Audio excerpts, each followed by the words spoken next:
जय हिंद दोस्तों। बिहार दरोगा पीटी एग्ज़ाम जो कि 17 दिसंबर को है, तो साथियों उसके लिए आज की इस वीडियो में महा मैराथन क्लास चलेगा, जिसमें साथियों आज हम लोग जीके जीएस से टोटल 70 मोस्ट इम्पॉर्टेंट प्रश्नों को कवर करेंगे, जो कि 17 दिसंबर को बिहार दरोगा के एग्ज़ाम में पूछे जाने की 100% चांसेस है। तो साथियों आप सभी सेशन को बिना स्किप किए लास्ट तक पूरा ध्यानपूर्वक देखिए, और इस सेशन में आपका क्या स्कोर रहता है सेशन के लास्ट में आपको कमेंट करके ज़रूर बताना है। तो चलिए फटाफट से आप सभी लाइव में जुड़ जाइए। तो साथियों पहला क्वेश्चन है, किसानों को लाभ पहुंचाने हेतु कृषि उपज के सहकारी विपणन को बढ़ावा देने के उद्देश्य से निम्न में से किसको स्थापित किया गया था।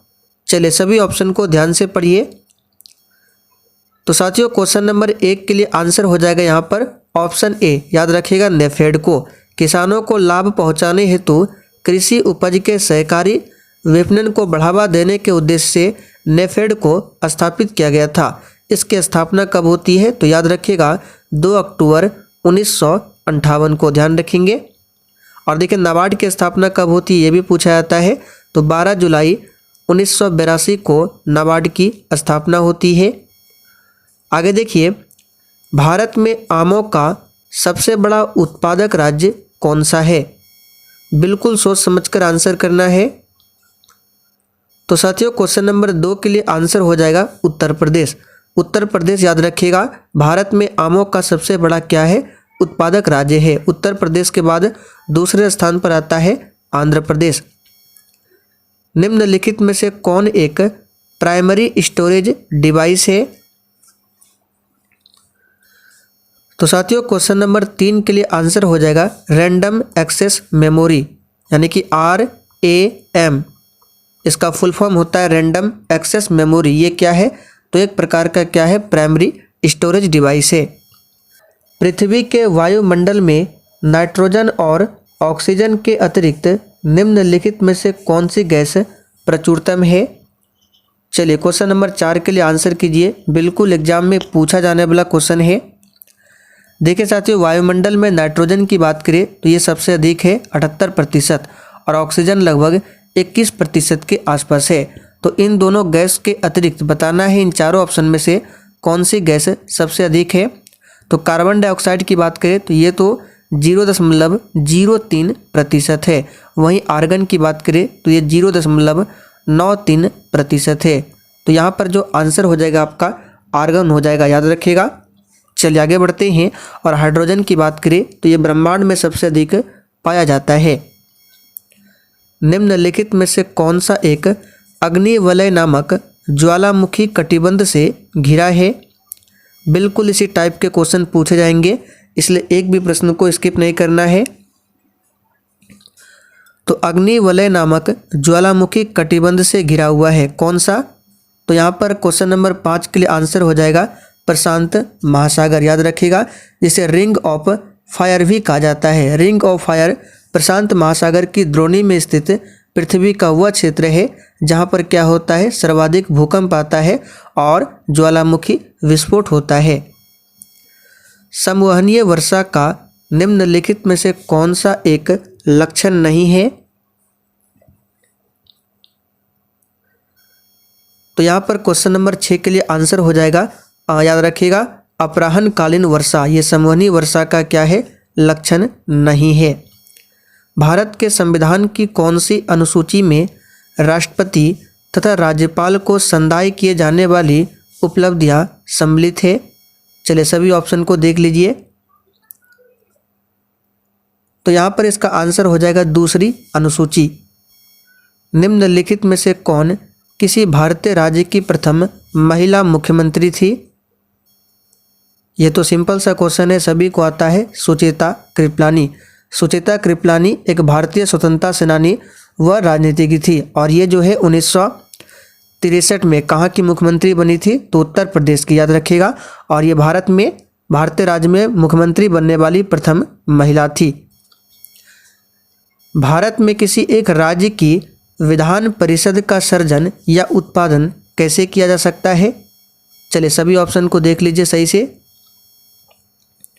तो भारत में किसी एक राज्य की विधान परिषद का सृजन या उत्पादन कैसे हो सकता है?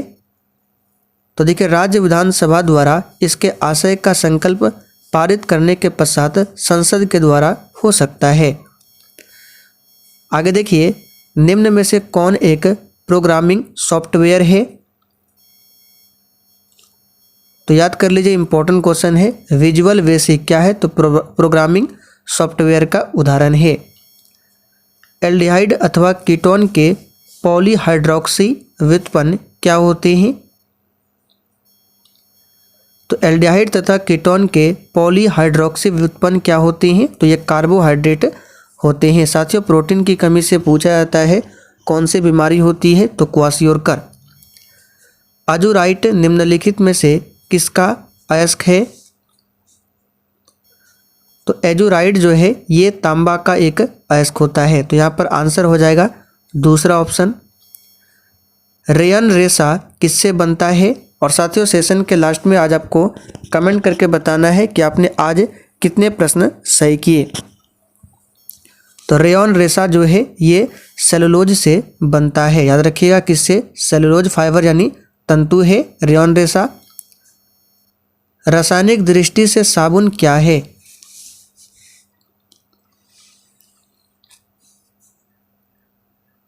तो देखिए दोस्तों, रसायन विज्ञान में साबुन वसीय अम्ल का एक लवण होता है। तो यहाँ पर आंसर हो जाएगा लवण। निम्नलिखित में कौन सा एक पोषण लौह का उत्तम स्रोत नहीं है? तो इन चारों ऑप्शन में से बताना है।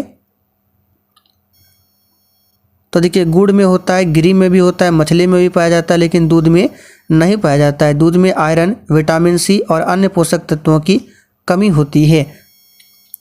वयस्क मानव में मिक्सिडिमा रोग होने का कारण क्या है? तो क्वेश्चन नंबर 16 के लिए आंसर हो जाएगा ऑप्शन दूसरा। याद रखिएगा, अवटु अल्पक्रियता। कंप्यूटर के संदर्भ में जिस तरीके से कोई विरोधी सिस्टम में प्रवेश कर सकता है और संभावित रूप से क्षति का कारण बन सकता है, उसे क्या कहते हैं? तो क्वेश्चन नंबर 17 के लिए आंसर हो जाएगा हमला सतह या फिर अटैक सरफेस कहा जाता है। निम्नलिखित में से कौन सा एक मिश्र धातु नहीं है?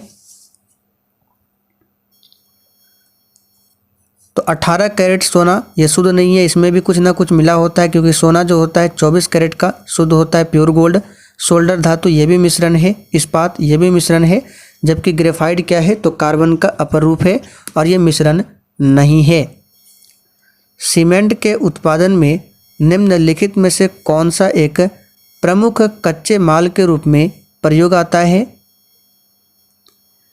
तो सीमेंट उत्पादन में कौन कच्चे माल के रूप में प्रयोग आता है? तो चूना पत्थर, जिसको कैल्शियम कार्बोनेट फॉर्मूला CaCO3 होता है।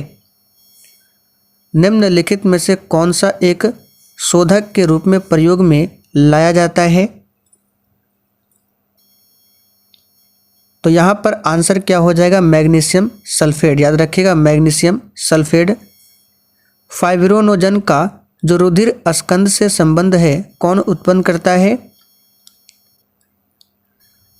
तो साथियों, फाइब्रिनोजन क्या है? तो रुधिर स्कंद से संबंधित है। और ये कौन उत्पन्न करता है? तो याद रखिएगा, यकृत ग्रंथि। आगे देखिए, निम्नलिखित समुच्चयों में से कौन सा विटामिन बी समुदाय का भाग है? तो 22 का आंसर हो जाएगा। देखिए, थायमिन हो गया, राइबोफ्लेविन, बायोटिन, निकोटिनिक अम्ल, ये सभी विटामिन बी क्या है? विटामिन बी कॉम्प्लेक्स में आता है। जबकि ऑप्शन ए की बात करें तो यहाँ पे देखिए, थायमिन तो आएगा, ये भी आएगा, ये भी होगा, लेकिन कैल्सीफेरॉल ये क्या है? विटामिन डी हो गया। यहाँ पे रेटिनॉल भी नहीं होगा, ये विटामिन ए का हो गया। और तीसरा ऑप्शन में देखिए स्कॉर्बिक अम्ल है, जो कि विटामिन सी का है। लेकिन चौथा ऑप्शन में जितने भी है, थायमिन हो गया, राइबोफ्लेविन, बायोटिन, निकोटिनिक अम्ल, ये सभी विटामिन बी के अंतर्गत आता है। भारत में उसका केवल एक ही सजीव ज्वालामुखी कहाँ स्थित है? तो 23 का आंसर यहाँ पे हो जाएगा बैरन द्वीप। यहाँ पे देखिए क्या पूछा गया है? सजीव यानी सक्रिय ज्वालामुखी भारत में कहाँ पर है एकमात्र, तो ये है बैरन द्वीप। किस पंचवर्षीय योजना के तहत राउरकेला इस्पात संयंत्र की स्थापना हुई थी? तो राउरकेला इस्पात संयंत्र उड़ीसा में है और इसकी स्थापना दूसरी पंचवर्षीय योजना के द्वारा किया गया था। और किसके सहयोग से? तो जर्मनी की सहयोग से। निम्नलिखित में से कौन सा पुरस्कार उद्योगों में गुणवत्ता को नियंत्रित करने के लिए दिया जाता है? तो कौन सा पुरस्कार है जो उद्योग में गुणवत्ता को नियंत्रित करने के लिए दिया जाता है? तो राजीव गांधी गुणवत्ता पुरस्कार। निम्नलिखित में से कौन एक प्रसिद्ध भारतीय चित्रकार है? सही आंसर है M.F. हुसैन। क्या है? तो एक प्रसिद्ध भारतीय चित्रकार है। निम्नलिखित शब्दों में से कौन सा 42वें संशोधन द्वारा भारतीय संविधान की प्रस्तावना में जोड़ा गया था? तो 42वां संशोधन होता है 1976 में और इसके तहत प्रस्तावना में 3 शब्दों को ऐड किया गया था, जिसमें से अखंडता देखिए तीसरा ऑप्शन में दिया गया है। गीत गोविंद किसने लिखा है? सिंपल सा क्वेश्चन है, जयदेव ने लिखा है। हरिप्रसाद चौरसिया निम्नलिखित में से कौन से संगीत वाद्ययंत्र के लिए लोकप्रिय है? चलिए सभी ऑप्शन को देख लीजिए। हरिप्रसाद चौरसिया, तो पंडित हरिप्रसाद चौरसिया याद रखिएगा, संबंधित हो जाएगा किससे? तो याद रखिएगा बांसुरी से। पुस्तक हंगरी टाइड के लेखक कौन है? तो क्वेश्चन नंबर 30 के लिए यहाँ पर आंसर क्या हो जाएगा? पुस्तक हंगरी टाइड के लेखक कौन है? तो याद रखिएगा अमिताभ घोष है। कौन है? अमिताभ घोष है।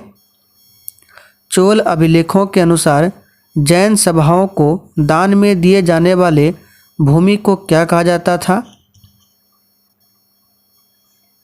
तो साथियों इसका आंसर है पल्ली छांदम कहा जाता था। क्या? पल्ली छांदम, इसको याद कर लीजिए, इंपॉर्टेंट रहेगा।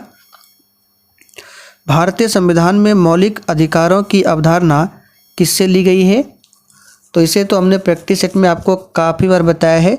मौलिक अधिकार को अमेरिका देश के संविधान से लिया गया है। वर्तमान में 6 मौलिक अधिकार है। मौलिक अधिकार को भाग 3 और आर्टिकल 12 से लेकर 35 तक में रखा गया है।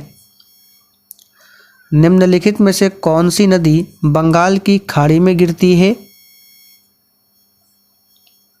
तो नर्मदा, लूनी, ताप्ती ये बंगाल की खाड़ी में नहीं गिरती है, ये अरब सागर में, जबकि गोदावरी ये बंगाल की खाड़ी में गिरती है। गोदावरी नदी महाराष्ट्र में नासिक के पास त्र्यंबकेश्वर से निकलती है और बंगाल की खाड़ी में गिरती है। गोदावरी नदी की लंबाई है 1465 किलोमीटर, इसे भी ध्यान रखेंगे। इसे दक्षिण की गंगा भी कहा जाता है गोदावरी नदी को। राष्ट्रीयकरण के बाद इंपीरियल बैंक ऑफ इंडिया कौन सा बैंक बन गया? ये तो बहुत ही सिंपल क्वेश्चन है। एसबीआई का पुराना नाम था इंपीरियल बैंक ऑफ इंडिया, जो कि 1955 में इंपीरियल बैंक ऑफ इंडिया का नाम एसबीआई कर दिया गया। तो आंसर हो जाएगा भारतीय स्टेट बैंक यानी एसबीआई। किस शासक ने भारत में तुगलक वंश की नींव रखी थी? तो किस शासक ने भारत में तुगलक वंश की नींव रखी थी? तो याद रखिएगा गयासुद्दीन तुगलक ने। कौन से भारतीय संगीत निर्देशक उस्ताद के रूप में जाने जाते हैं? तो कौन से भारतीय संगीत निर्देशक उस्ताद के रूप में जाने जाते हैं? याद कर लीजिए इलियाराजा। कौन जाना जाता है? तो इलियाराजा। यहाँ पर पहला ऑप्शन आपका सही जवाब है। भारतीय संविधान का कौन सा आर्टिकल अस्पृश्यता समाप्ति से संबंधित है? और साथियों सेशन इंपॉर्टेंट है, यहाँ से आपके एग्जाम में 100% प्रश्न पूछे जाने की चांसेस है, इसलिए एक भी दिन सेशन को मिस ना करें। डेली क्लास अटेंड कीजिए रात 8:30 बजे से। सही जवाब है अनुच्छेद 17। निम्नलिखित में से कौन सा संग्रह सरोजिनी नायडू की कविताओं का संग्रह है? सरोजिनी नायडू भारतीय राष्ट्रीय कांग्रेस की प्रथम भारतीय महिला अध्यक्ष थी। तो इनके कविताओं का संग्रह कौन सा है? तो यह है गोल्डन थ्रेशहोल्ड। अंतर्राष्ट्रीय फोरम में भारत का प्रतिनिधित्व निम्नलिखित में से कौन करता है? तो यहाँ पर इसका आंसर है अध्यक्ष करता है। याद रखिएगा कौन करता है? अध्यक्ष करता है। कोर्बिलोन कप किस खेल से जुड़ा हुआ है? तो ये जो कप है याद रखिएगा ये टेबल टेनिस से जुड़ा है। किससे? तो टेबल टेनिस से। निम्नलिखित में से कौन सा अस्थाई सदन कहा जाता है क्योंकि इसे पूरी तरह से भंग नहीं किया जा सकता है?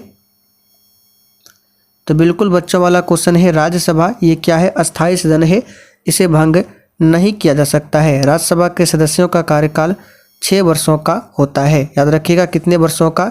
6 वर्षों का होता है। और राज्यसभा का जो सदस्य होता है प्रत्येक 2 वर्ष के अंतराल 1/3 सदस्य क्या होते हैं? तो सेवानिवृत्त हो जाते हैं। निम्न में से किस शासक की मृत्यु उसके पुस्तकालय की सीढ़ियों से गिरकर हुई थी? तो यहाँ पर आंसर हो जाएगा हुमायूं की मृत्यु सीढ़ियों से गिरकर, पुस्तकालय की सीढ़ियों से गिरकर हुई थी। कब? तो 1556 में। ध्यान रखेंगे कब? 1556 में। ऐसे शब्द निम्नलिखित खेलों में से किसके साथ जुड़ा हुआ है? ये जो एस शब्द है, ऐसे नहीं एस शब्द जो है किस खेल से संबंधित रखता है? तो याद रखिएगा साथियों लॉन टेनिस से। किससे? लॉन टेनिस से। एन इक्वल म्यूजिक पुस्तक किसने लिखी है?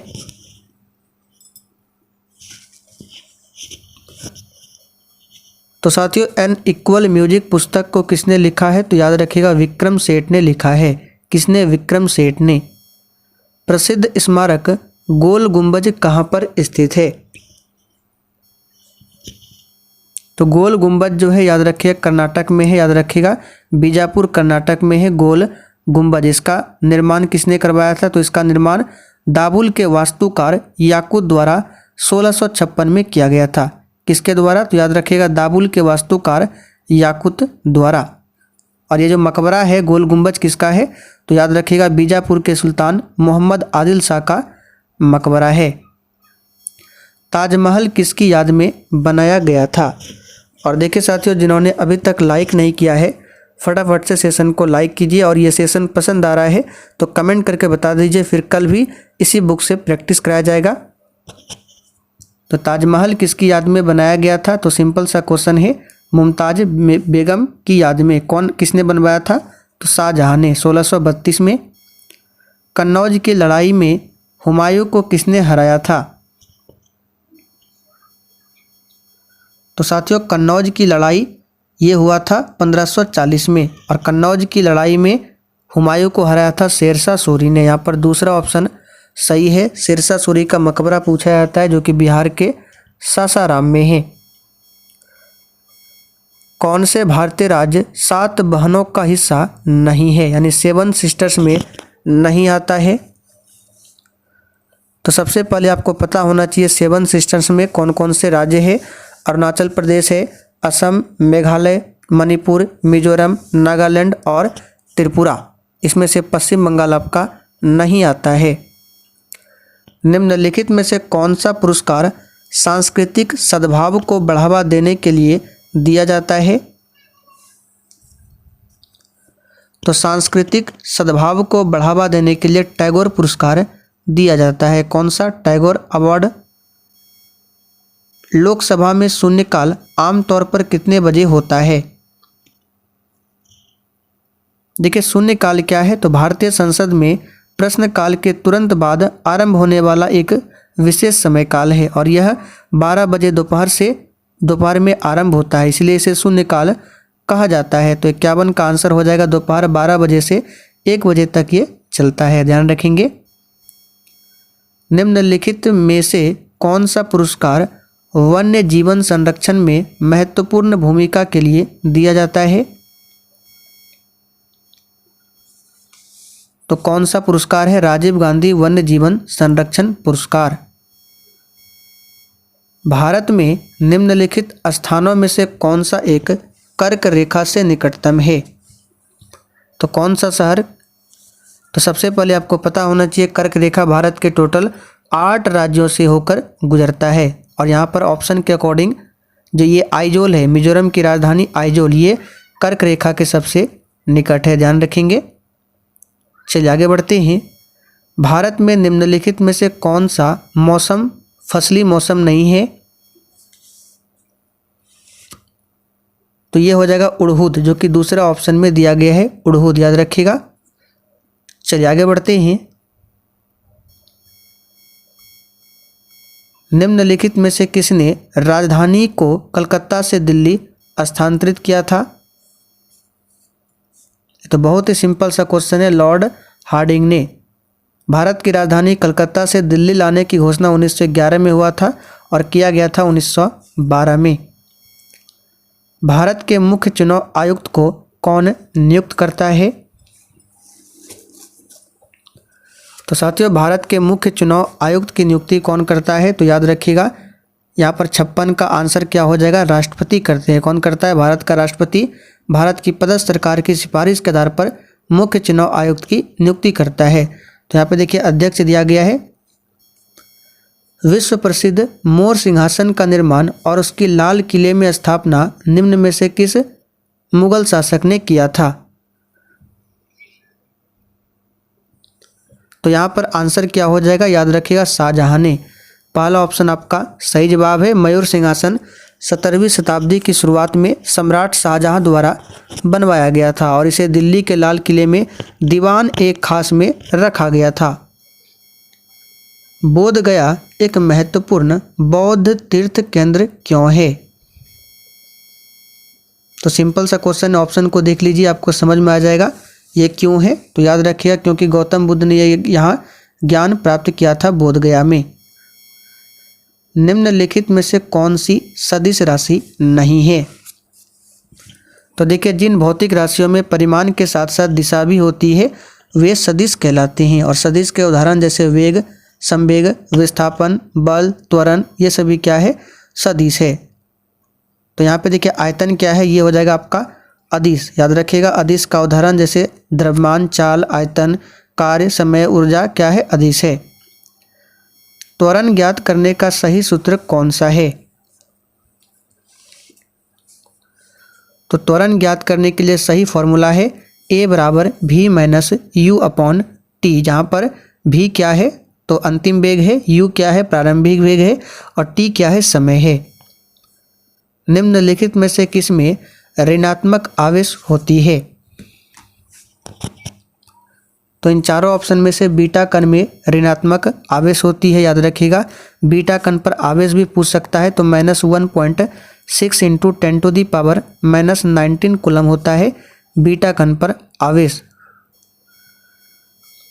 निम्नलिखित में कौन सी इलेक्ट्रॉनिक संरूपण धातु तत्वों के लिए होता है? यानी कौन सा इलेक्ट्रॉनिक विन्यास है इनमें जो धातु तत्वों के लिए होता है? तो क्वेश्चन नंबर 63 के लिए आंसर हो जाएगा यहाँ पे 2 8 8 2। तो यहाँ पे 2 8 8 2, 8 2 10, 8 18 2 20, यानी ये 20 किसका होता है? तो कैल्शियम का परमाणु क्रमांक होता है, याद रखिएगा। और देखिए 2 और 8 की बात करें तो ये कितना होता है? 10। और 10 में क्या है? तो नियॉन, नियॉन का परमाणु क्रमांक होता है 10, लेकिन वो क्या है? अधातु है। उसी प्रकार यहाँ बी ऑप्शन की बात करें तो 8 10 8 2 10 7 17, जो कि क्लोरीन का होता है, और क्लोरीन भी क्या है? अधातु है, ये भी नहीं होगा। 8 2 10 8 18 आर्गन, ये भी अधातु है। लेकिन यहाँ पे 8 2 10 8 18 2 20 कैल्शियम क्या है? तो एक प्रकार का धातु है। महात्मा गांधी ने भारतीय राष्ट्रीय कांग्रेस के निम्नलिखित सत्रों में से किसकी अध्यक्षता की थी? तो मात्र एक अधिवेशन की अध्यक्षता किया था, बेलगांव अधिवेशन, जो कि कर्नाटक में पड़ता है, 1924 में किया था। टेलीस्कोप की खोज किस वैज्ञानिक ने किया था? तो साथियों, टेलीस्कोप की खोज किया था किस वैज्ञानिक ने? तो गैलीलियो ने किया था। कशेरू रज्जु में से कितनी जोड़ियां तंत्रिका निकलती है? तो यहाँ पर आंसर हो जाएगा कितना? तो याद रखें 31 जोड़ी मेरु रज्जु या कशेरू रज्जु तंत्रिकाएं होती है, और 12 जोड़ी क्या होती है? तो 12 जोड़ी मस्तिष्क तंत्रिकाएं होती है। आंसर होगा बी ऑप्शन। थायराइड ग्रंथि से थायरॉक्सिन स्रावित करने के लिए उत्तेजित करने वाला अंतःस्रावी हार्मोन कौन सा है? तो ये है TSH हार्मोन। भारत के विभिन्न राजनीतिक दलों को राष्ट्रीय या क्षेत्रीय दल का दर्जा देने का अधिकार किसको है? तो हमने पॉलिटी क्लास में आपको समझाया था, चुनाव आयोग का है। स्वतंत्र भारत के प्रथम राष्ट्रपति कौन थे? तो प्यारे साथियों, स्वतंत्र भारत के प्रथम राष्ट्रपति थे कहाँ से? तो बिहार से थे। और कौन थे? कौन थे? तो राजेंद्र प्रसाद थे, जिनका जन्म हुआ था बिहार के सिवान जिला के जीरादेई नामक स्थान पर। आखिरी क्वेश्चन है, भारतीय स्वतंत्रता आंदोलन के दौरान 1932 में ग्रेट ब्रिटेन के किस प्रधानमंत्री ने सांप्रदायिक पुरस्कार की घोषणा किया था? तो आंसर हो जाएगा यहाँ पे जेम्स रैमजे मैकडोनाल्ड्स, जो कि चौथा ऑप्शन में दिया गया, याद रखिएगा। तो साथियों, आज के लिए इतना ही। सेशन पसंद आया हो तो सेशन को लाइक और शेयर जरूर कीजिए।